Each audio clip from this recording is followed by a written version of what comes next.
confidence. How do we get it? And why is it such a strong attribute? It's one that is met with, damn, that person has some good confidence, or damn, that person has a big ass ego. Either way, there's judgment about the levels of confidence. How do we obtain confidence? Is it in our home environment from the time we're little and what we're approved and disapproved of? Is it about fairness and where we fit in our sibling family? Is it from the matriarchal? Is it from the patriarchal? Is it in our DNA? Are we seeking more approval from one than the other, which gives us more confidence? I mean, it's a real crapshoot of sifting through how you get it, right? Or what level of confidence you come in with, and how easily, as an innocent child, it can be severed when it was never intended to be severed, because of maybe a sensitivity or an incident that is now stored in the cellular body on top of all the other things that are stored in the cellular body, maybe before you incarnated into this birth cycle.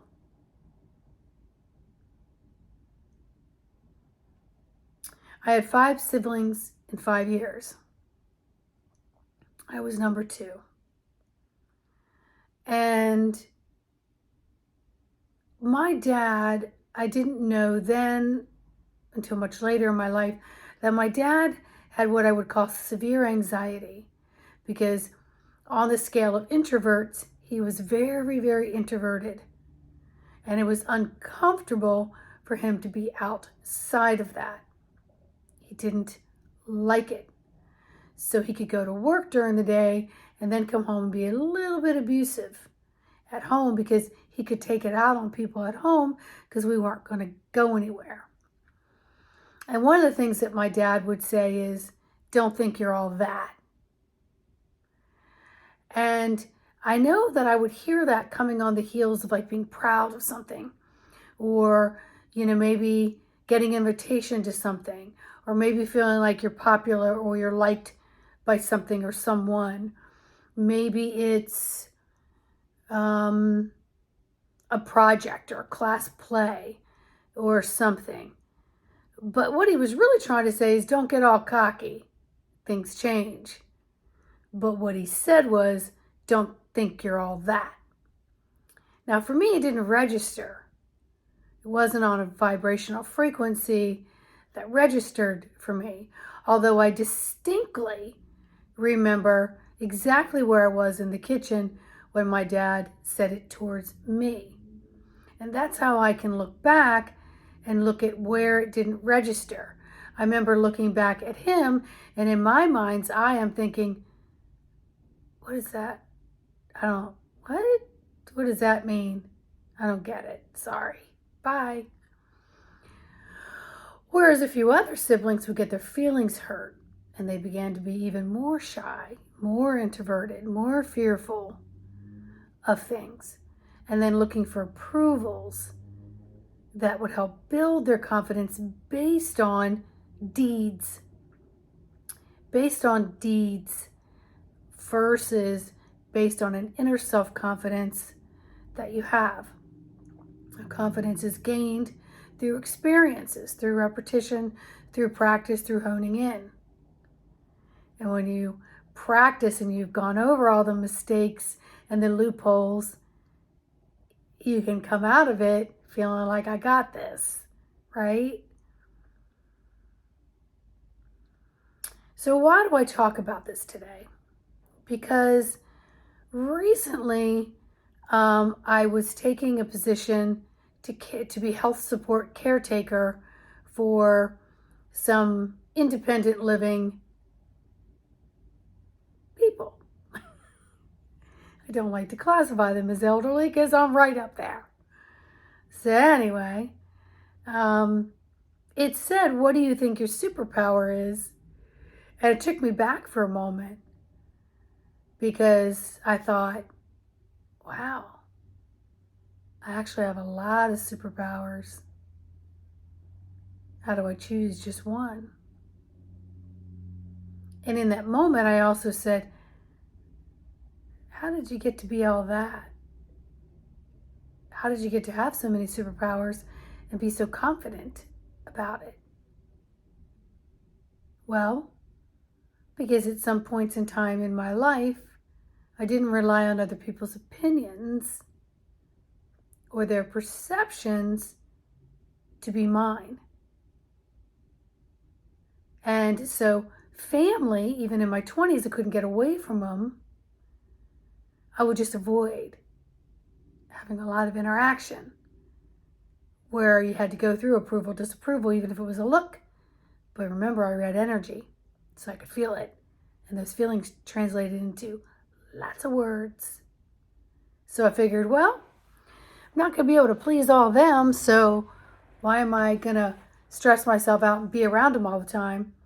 Which is why obligating holidays were very difficult and still continue to be difficult for many people.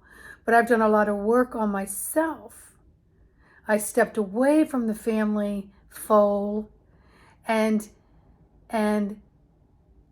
did a lot of work on me. Did a lot of work on self-developing my own intuition, self-developing my own mystical, magical things that I knew were inside of me. And I had to search hard for them because there weren't a lot of places to go learn and do. So it took a lot of self dives and due diligence to really hone in on them, practice them, jump through the hurdles, tie the loops, become who I am. So this question is, what is your superpower? I had to think, all right, well, I think the way they're asking me is, oh, I know what the question was. It was, if a client, patient became combative, what would your superpower be? Well, I know that I have an ability, and so I'm also told, of having a very soothing, calming voice. And even when my voice is calming and soothing, it can be translated as being passive. But mine really isn't. It's actually very decisive. Because my energetics stand in a bountiful way within its boundaries. You can't touch this.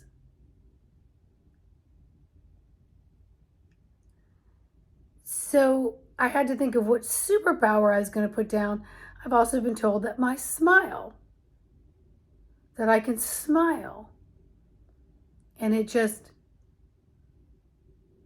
flatlines the room when there's chaos. I can also align my breath in the alignments of the chaos and bring it into better harmonics so that the room is more on an even keel energetically. And so the fire and the water, the earth and the metal and the air are a little more calibrated. So with this particular question, I had the confidence to say it would be my voice and the directions within my voice.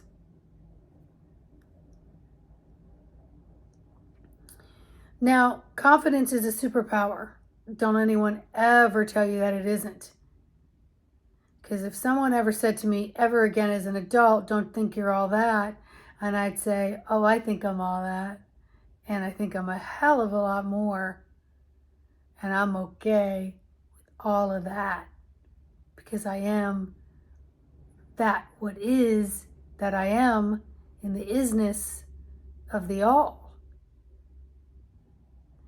And so remember the stories I've told you about the saying that opinions are like assholes, everyone's got one. That's absolutely not true. Every asshole has millions of opinions, and they love to deflect and throw them out there at you because of their own inability to be in their own layer and levels of confidence within themselves. So someone that's really confident can allow someone else to trip and fall because they know that that person has to learn a lesson within themselves, but to have the confidence to have your hand out to help them back up, and have the confidence to know that if they need your help, they will ask, that you don't have to spew it. You don't have to solicit, convert. You got to let people do what they need to do. And the more you realize that you are all that and then some,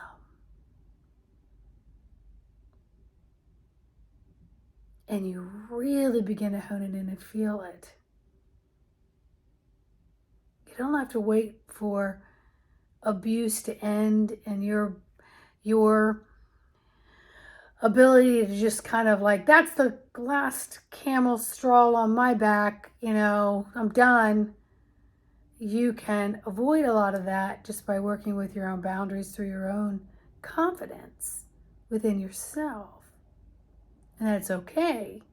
Someone doesn't agree with you, or doesn't believe in you, or doesn't support you. The key here is, do you believe in yourself? Can you support that belief within yourself? Or are you drawing the energetics from the outside world to put in this basket that you want to call confidence, which is based on everyone else's opinions, feelings, and thoughts about, are you all that? So you're changing your frequency, your confidence frequency, your confidence chord. It's like, you know how when you go to drive a car and you're like, oh God, and then the person teaching you is like yelling at you, and you're like, ah, makes it a lot worse. But then once you get used to it, you're like, oh damn, I've got this. Now it's like second nature. So you're very confident that you can do that with the car. But remember, when you first got in it, it's not that you really weren't confident, you just hadn't had the experiences with it. So confidence is also based on the experiences that you have. And even if you categorize yourself as, I failed at something, look at it as a learning lesson. That's just a stepping stone of building more confidence. Because you can go back and figure out, okay, I'm going to retrace that step and redo it this way. And that's with everything, my friends. Everything. Your confidence is then seen. And it's felt because it's in your energy fields now. And so it can go way out there. Way the hell out there. It can be so big and your body's all teeny tiny. But it's just like Mighty Mouse, man. I remember when I went into this group healing session. Gosh. Early 90s maybe. Somebody was doing St. Christopher healing. There's a whole group of people. It was my turn to go in the room.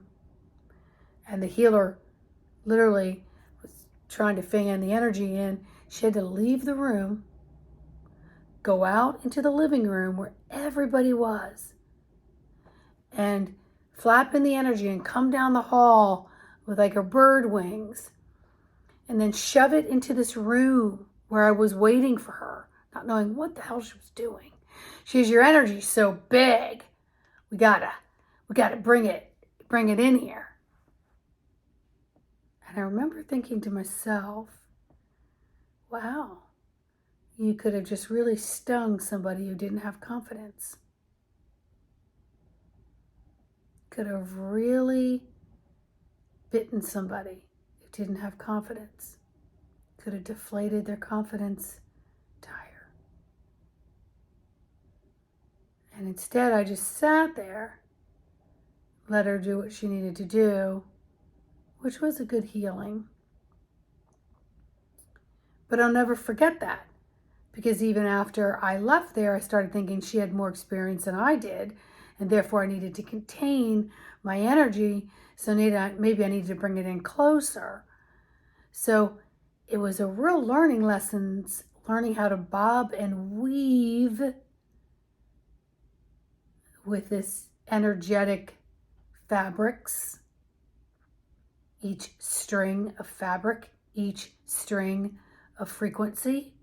There's billions of them. Instead, I looked at it as a learning lesson.